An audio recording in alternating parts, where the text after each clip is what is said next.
Day 18 of the Revelation Reading Challenge.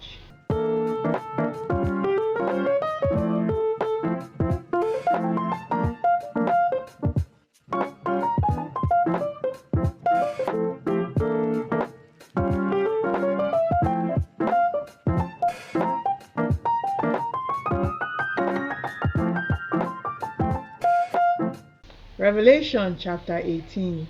The fall of Babylon. After this I saw another angel coming down from heaven, having great authority, and the earth was made bright with his glory. And he called out with a mighty voice, Fallen, fallen is Babylon the Great. She has become a dwelling place for demons, a haunt for every unclean spirit, a haunt for every unclean bird, a haunt for every unclean and detestable beast. For all nations have drunk the wine of the passion of her sexual immorality, and the kings of the earth have committed immorality with her, and the merchants of the earth have grown rich with the power of her luxurious living. Then I heard another voice from heaven saying, Come out of her, my people, lest you take part in her sins, lest you share in her plagues, for her sins are heaped high as heaven, and God has remembered her iniquities.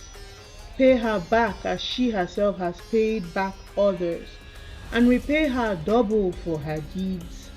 Mix a double portion for her in the cups she mixed, as she glorified herself and lived in luxury.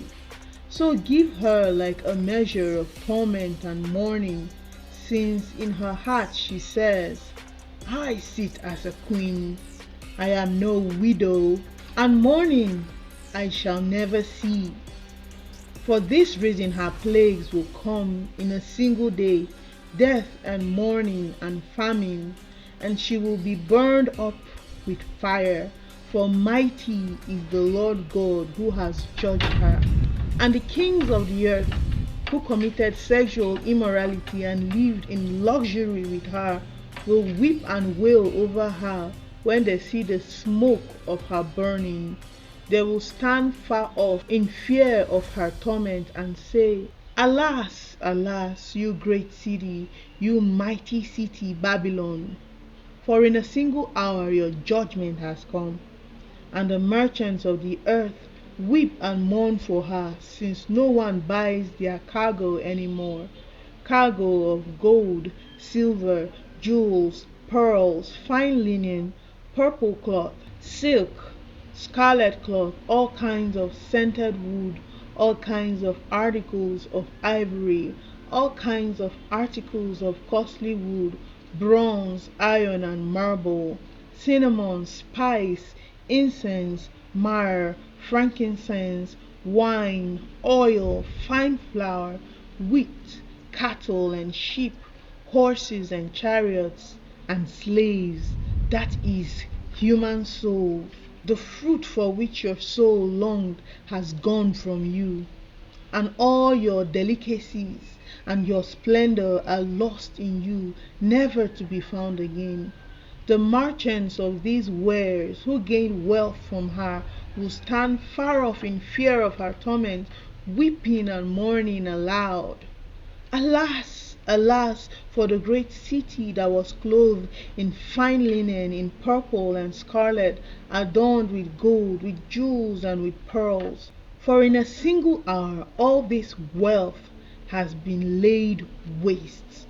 And all shipmasters and seafaring men, sailors and all whose trade is on the sea, stood far off, and cried out as they saw the smoke of her burning, What city was like the great city?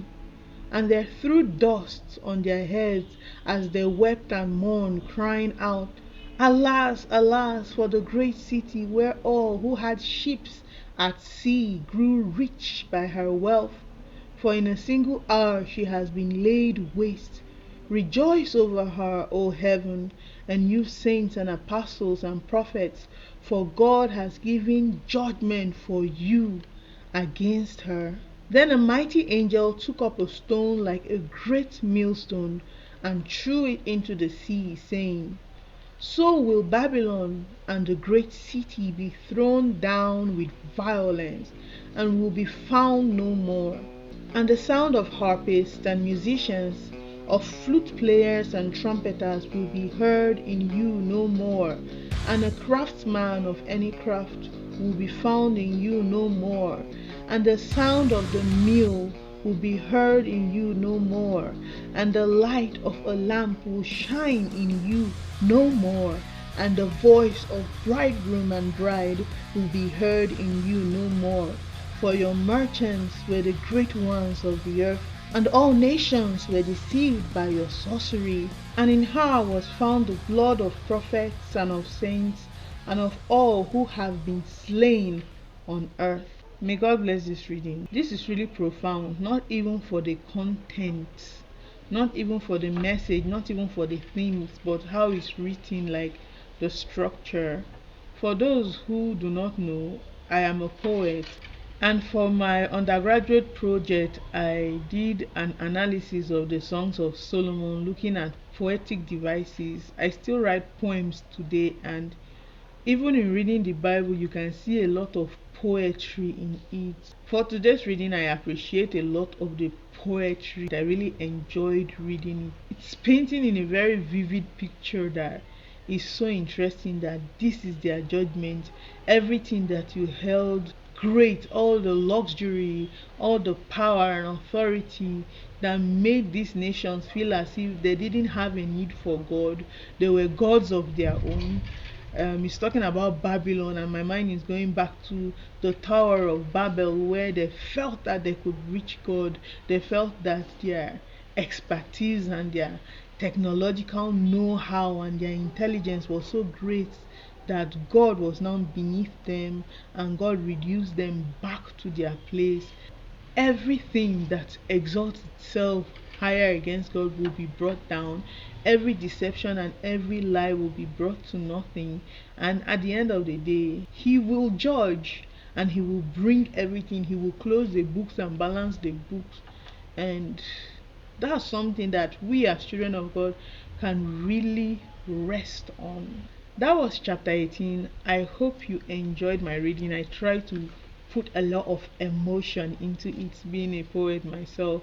But we are coming very close to the end of this challenge.